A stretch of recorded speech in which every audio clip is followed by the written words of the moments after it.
6 people recently returned from an 8-month-long isolation experiment to test human endurance for long-term space missions. Their journey to Mars involved being isolated below the summit of the world's largest active volcano in Hawaii, Mauna Loa, and was designed to better understand the psychological impacts of manned missions. NASA, which aims to send expeditions to Mars by the 2030s, is hoping that the results could help them pick crew members for a future mission to Mars. And it's not just NASA that has an eye on Mars. Maverick millionaire Elon Musk and aerospace firm Lockheed Martin have heralded separate missions and stations for the Red Planet between 2022 and 2028. Indeed, scientific discovery is making a Martian El Dorado a feasible dream at breathtaking speed. Last month, China claimed to have developed a physics-defying M-drive, which would allow humans to journey to Mars in weeks. With or without this engine, it seems humans are on the inevitable trajectory to colonize Mars. It is therefore becoming as important to ask what laws will govern humans on Mars as it is to ask whether we could survive on the planet's surface.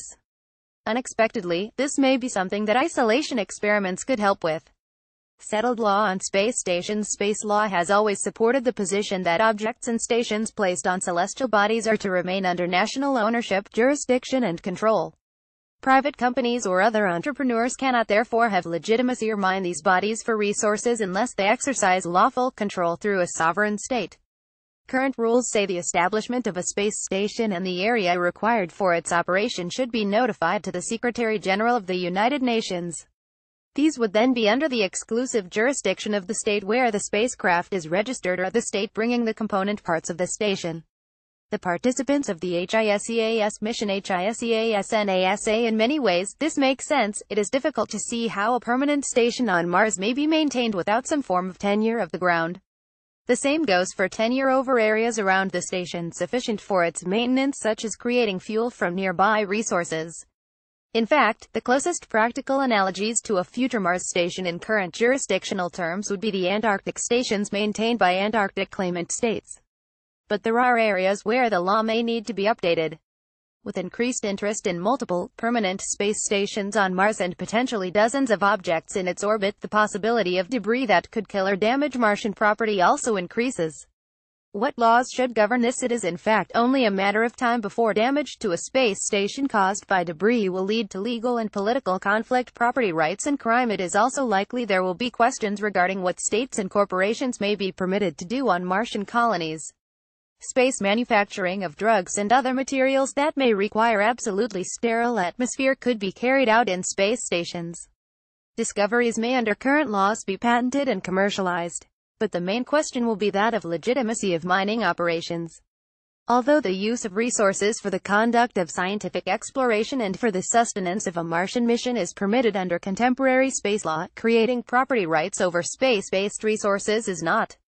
That means the mining of resources for the purpose of commercial repatriation to Earth is forbidden until appropriate changes are made to space treaties. However, the likelihood is that the law may end up being ignored, as shown by recent attempts to introduce appropriation of natural resources in space by the US and Luxembourg. Both countries have enacted domestic legislation essentially granting a blank check to private companies to embark on a winner-takes-all gold rush on celestial bodies.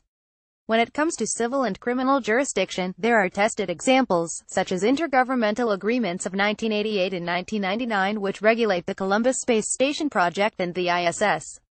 Partners to these agreements developed a code of conduct for space station crews in free space. The rules specified many things including the power to punish crimes, registration of space objects, safety of nationals and repatriation scheduled return of offenders to Earth. Criminal jurisdiction will continue to have to be strict and hierarchical.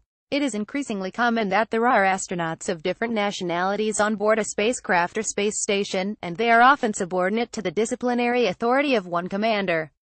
The commander in all likelihood will have been appointed by the state of registry of the spacecraft or space station. The authority of this person is typically absolute and unquestionable.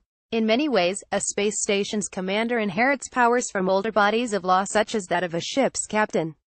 The connecting thread in all these traditions is the obvious need to ensure the safety and survival of crew and passengers and eventually space colonists. Hopefully, recent isolation experiments could reveal a preference for a more democratic and less hierarchical regime for modern space stations.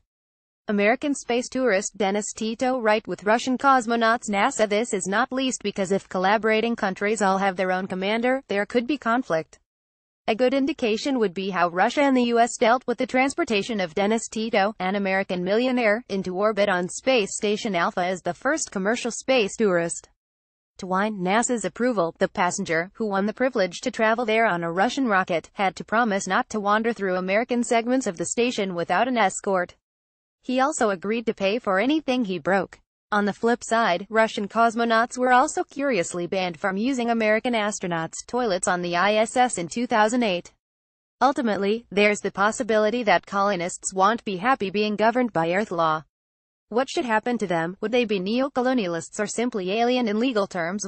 Should they form or evolve their own juridical systems while in long-duration flight? Should parliaments on Earth deal with Martian Earthlings issues on an arm's-length basis? These are all questions that need to be answered. Luckily, psychological studies like NASA's will be very useful because the confined and stressful environments astronauts face may challenge current legal frameworks. The soup of legal issues that will emerge in future Martian space stations will be a curious thing indeed. This article was originally published on The Conversation. Benga Dunton, Reader Associate Professor in International Commercial Law, University of Kent. Like this article, sign up for our newsletter.